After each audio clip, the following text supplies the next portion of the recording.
Hello नमस्कार दोस्तों। मैं आपका दोस्त राजकुमार और आज हम बात करेंगे राजस्थान जीके की।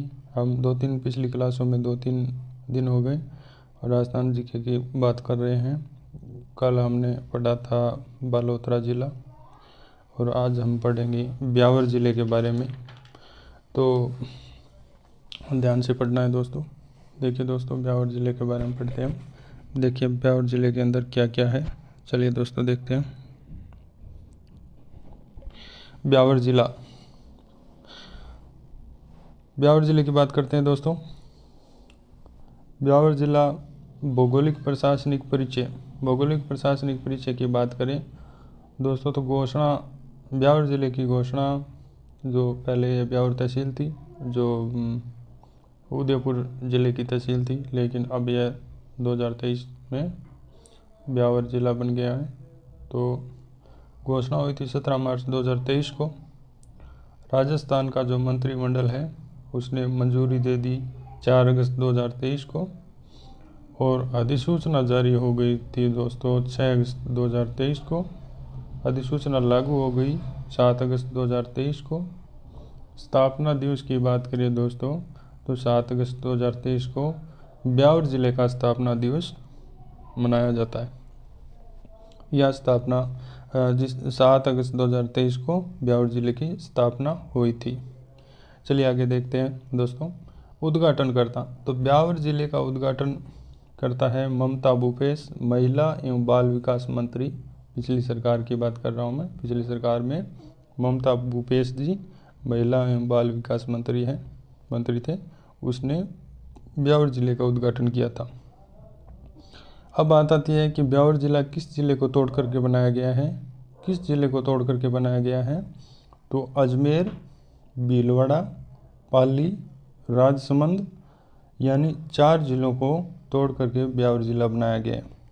ब्यावर ज़िले के प्रथम कलेक्टर की बात करें तो प्रथम कलेक्टर हैं रोहिताज सिंह तोमर। ब्यावर ज़िले के प्रथम कलेक्टर हैं रोहिताज सिंह तोमर। चलिए दोस्तों आगे देखते हैं ब्यावर ज़िले में और क्या क्या है। ब्यावर ज़िले में प्रथम पुलिस अधीक्षक की बात करें दोस्तों तो प्रथम पुलिस अधीक्षक एसपी प्रथम पुलिस अधीक्षक हैं नरेंद्र सिंह। संभाग की बात करें दोस्तों तो जो ब्यावर ज़िला है वो अजमेर संभाग के अंतर्गत आता है। और अगर सीमा की बात करें दोस्तों तो ब्यावर ज़िले की सीमा है वो 7 अन्य ज़िलों के साथ लगती है। वो कौन कौन से हैं? नागौर, जोधपुर ग्रामीण यानी नागौर और जोधपुर ग्रामीण, पाली, राजसमंद, भीलवाड़ा एवं केकड़ी। संस्थापक की बात करें तो ब्यावर ज़िले का संस्थापक की बात करें तो दोस्तों इनका संस्थापक था कर्नल डिक्सन। करनाल नहीं है, यह है कर्नल डिक्सन। कर्नल डिक्सन था, डिक्सन। चलिए दोस्तों आगे देखते हैं। यह ब्यावर ज़िले के अंदर 1857 की क्रांति के समय यहाँ छावनी तो थी लेकिन यहाँ विद्रोह नहीं हुआ था। तो जो ये अब वर्तमान में ब्यावर है वहाँ एक सैनिक छावनी थी। उस छावनी ने वहाँ एक बोर्ड लगा के रखा था। उस बोर्ड के ऊपर नाम लिखा हुआ था बी अवेयर यानी सतर्क रहो। तो वो नाम जो है आगे अपभ्रंश होके बी अवेयर से ब्यावर हो गया है और इसकी इनकी स्थापना है वो कर्नल डिक्सन ने की थी दोस्तों। चलिए दोस्तों आगे देखते हैं। ब्यावर ज़िले के अंदर उपखंडों की बात करें तो एक है ब्यावर, दूसरा है टोटगढ़, तीसरा है जैतारण, चौथा है बदनौर और 5वां है मसूदा। यानी 5 उपखंड हैं ब्यावर ज़िले के अंदर।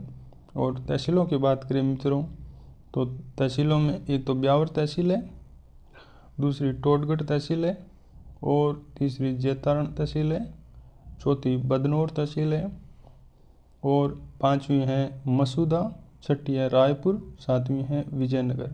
यानी ब्यावर ज़िले के अंदर 7 तहसीलें हैं दोस्तों। चलिए दोस्तों आगे देखते हैं ब्यावर ज़िले के बारे में और क्या क्या जानकारी है हमारे पास, देखते हैं। यह है दोस्तों ब्यावर ज़िले का नक्शा।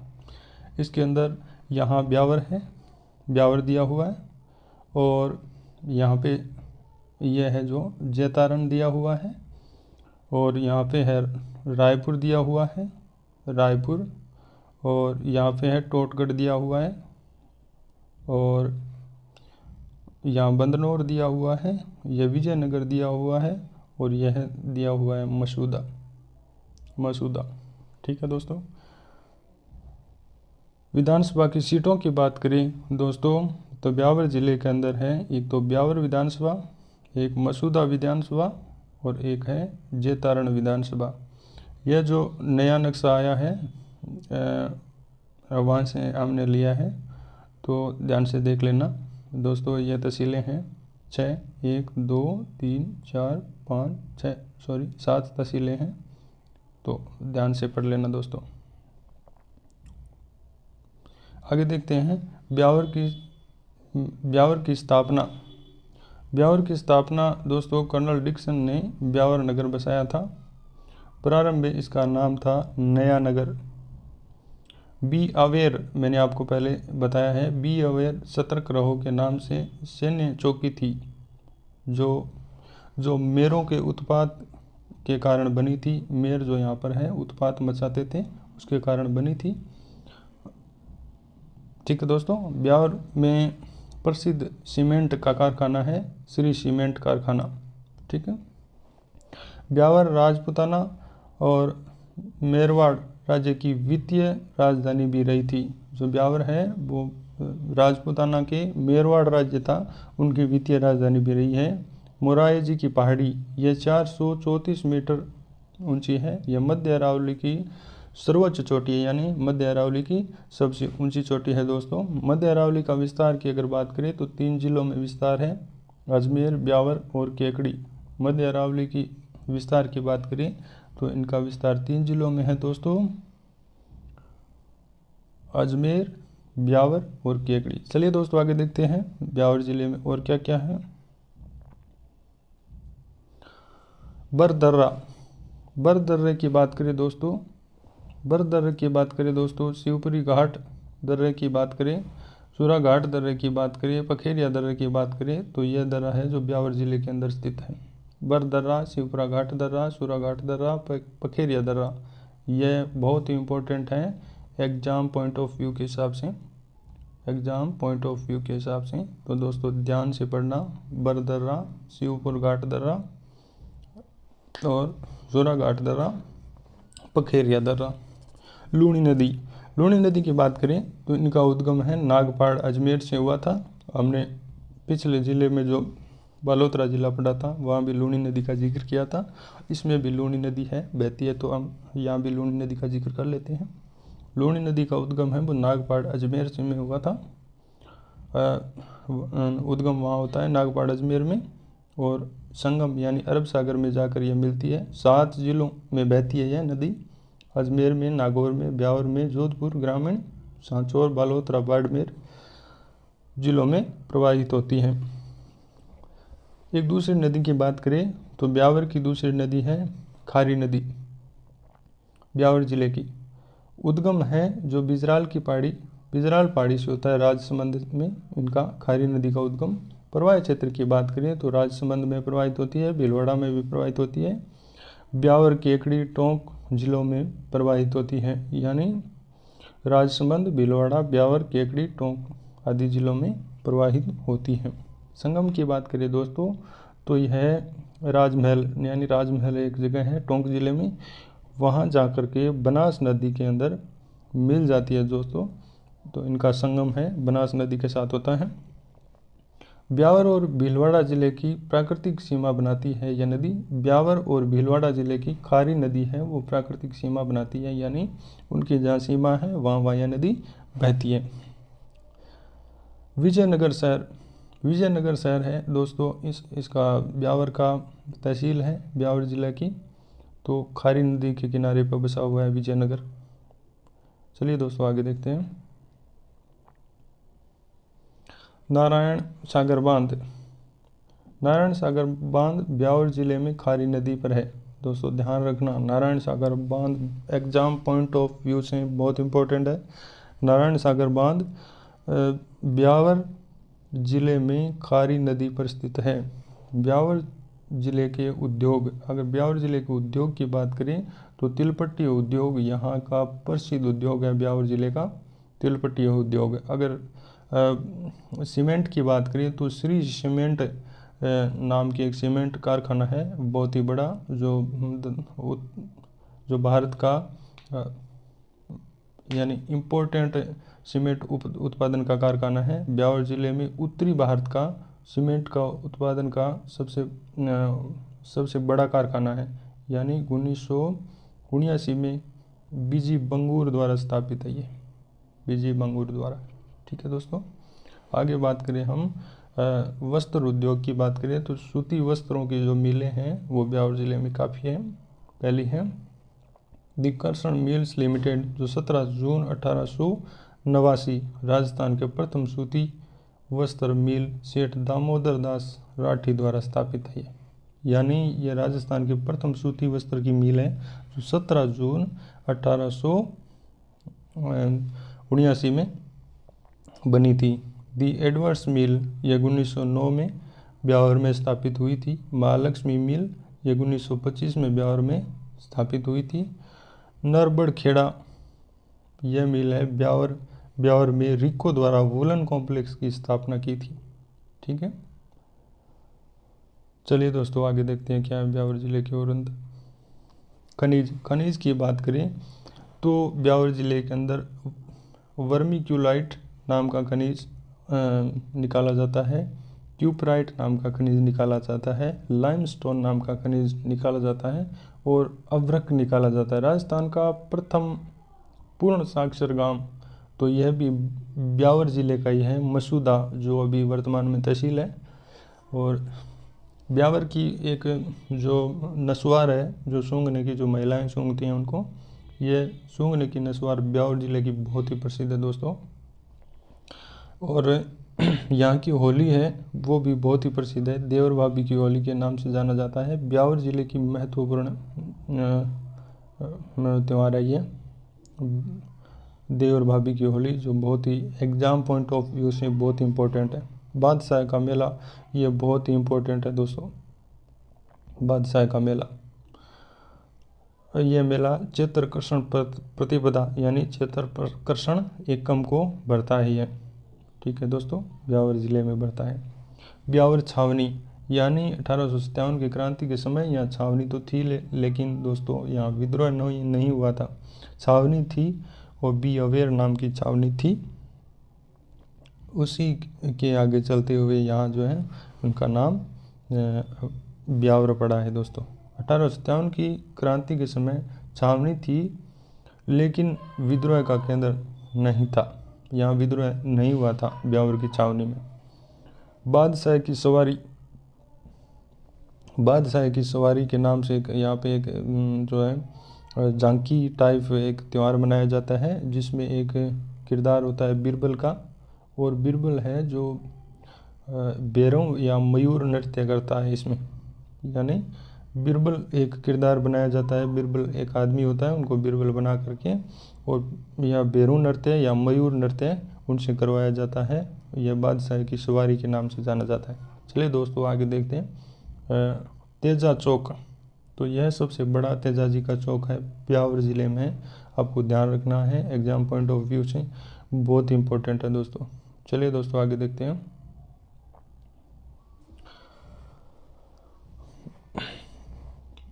आगे बाण समाचार पत्र, यानी जिस समय किसान आंदोलन हो रहे थे उस समय जो समाचार पत्र था जो बहुत ही चर्चा में था, आगे बाण समाचार पत्र का प्रकाशन ब्यावर जिले में जयनारायण व्यास के द्वारा किया जाता था दोस्तों। और टोडगढ़ दुर्ग जो गिरी दुर्ग की श्रेणी में आता है और यह भी ब्यावर जिले के अंदर है। प्राचीन नाम की बात करें तो बोरासवाड़ा नाम था इनका पुराना। निर्माण की अगर बात करें तो कर्नल जेम्स टोड ने इसका निर्माण करवाया था।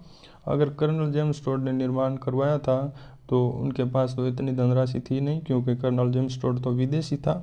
इसलिए कर्नल जेम्स टोड को यह जो दुर्ग बनाने के लिए आर्थिक सहायता भीम सिंह द्वितीय ने की थी दोस्तों।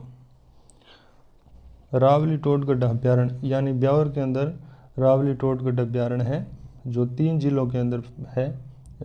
थोड़ा भाग ब्यावर का है, थोड़ा भाग पाली का है और थोड़ा भाग राजसमंद का है। उनकी सीमाओं पर है, पाली, ब्यावर और राजसमंद की सीमाओं पर है।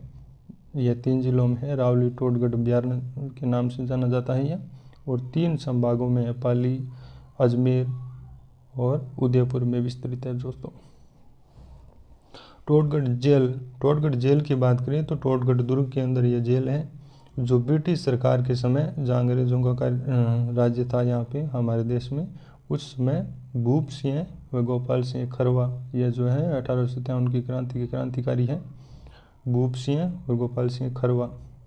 भूप सिंह का मूल नाम विजय सिंह पथिक था और इनका संबंध जो है बिजोलिया में किसान आंदोलन हुआ था। सिंह बिजोलिया किसान आंदोलन के प्रमुख नेताओं में से यह है, जो है बिजोलिया किसान आंदोलन के प्रमुख नेताओं में से विजय सिंह पथिक एक है। चलिए दोस्तों आगे देखते हैं ब्यावर के बारे में और क्या है ब्यावर में। ब्यावर जिले के अंदर कुशाल माता का मंदिर है दोस्तों, जो है बदनौर में है। बदनौर एक तहसील है जो ब्यावर जिले की, उसमें है। महाराणा कुंभा के द्वारा निर्मित है कुशाल माता का मंदिर दोस्तों, महाराणा कुंभा के द्वारा। बदनौर का युद्ध ब्यावर में हुआ था। बदनौर का युद्ध जो 1457 ईस्वी में, यह युद्ध राणा कुंभा मोहम्मद खिलजी, मालवा के मोहम्मद खिलजी थे, और कुतुबुद्दीन शाह, यह गुजरात के थे, इनके मध्य हुआ था दोस्तों। गिरी सुमेलन का युद्ध, गिरी सुमेलन की युद्ध की बात करें, या फिर इस युद्ध का दूसरा नाम है जेतारण का युद्ध, तो यह भी ब्यावर जिले में हुआ था। 5 जनवरी 1544 में राव मालदेव और शेरशाह सूरी के मध्य लड़ा गया था। इसमें शेरशाह सूरी की विजय हुई थी दोस्तों, और मालदेव के सेनापति जेता और कुंपा थे, वो इस युद्ध में मारे गए। ठीक है दोस्तों, चलिए दोस्तों आगे चलते हैं। बदनौर दुर्ग बदनौर दुर्ग या बेराठ दुर्ग ब्यावर जिले के अंदर स्थित है। बदनौर दुर्ग, इसका दूसरा नाम है बेराठ दुर्ग, जो ब्यावर जिले में स्थित है। लेकिन दोस्तों ध्यान रखने वाली बात है यह कि बेराठ दुर्ग तो ब्यावर में है, लेकिन बेराठ की पहाड़ियों की अगर बात करें तो वो ब्यावर में नहीं है। वो बेराठ की पहाड़ियाँ कोटपुतली, बहरोड जिले में है दोस्तों। चलिए दोस्तों आगे देखते हैं मीराबाई का मंदिर। तो मीराबाई के मंदिर की बात करें तो एक मीराबाई का मंदिर तो है ब्यावर जिले में, जो हम पढ़ रहे हैं। दूसरा 4 भुजा मंदिर है जो मेड़ता में है, और तीसरा एक मंदिर चित्तौड़गढ़ दुर्ग में भी है। तो ब्यावर जिले के बारे में आज के लिए सिर्फ इतना ही। धन्यवाद आपका। और अगले वीडियो के लिए, अगले ज़िले का जब हम वीडियो बनाएंगे तो उसके लिए आप चैनल को सब्सक्राइब कर लीजिए, ताकि हमारा वीडियो आप तक पहुंच सके और हमारा ज्ञान वृद्धि हो सके। धन्यवाद दोस्तों।